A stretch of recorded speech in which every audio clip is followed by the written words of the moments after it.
If your Optus phone is stuck in SOS or no service mode, it means it can't connect to the Optus network.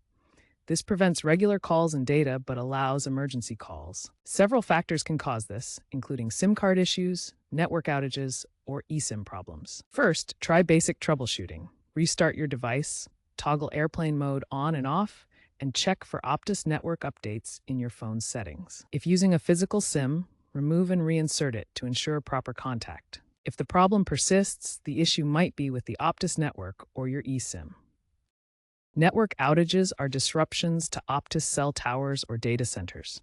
These can affect service in specific areas. To check for outages, visit Optus's website or follow their social media for announcements in your area. Optus also provides an online coverage checker to verify service in your location.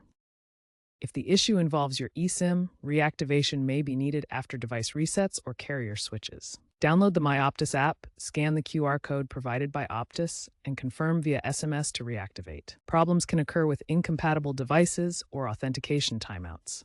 If reactivation fails, contact Optus support. Optus offers real-time diagnostics and AI-assisted fixes through their troubleshooting app to resolve issues efficiently. As Optus continues 5G rollout and enhances cybersecurity, these tools reduce downtime and improve customer experience. These troubleshooting steps and tools help maintain reliable Optus service.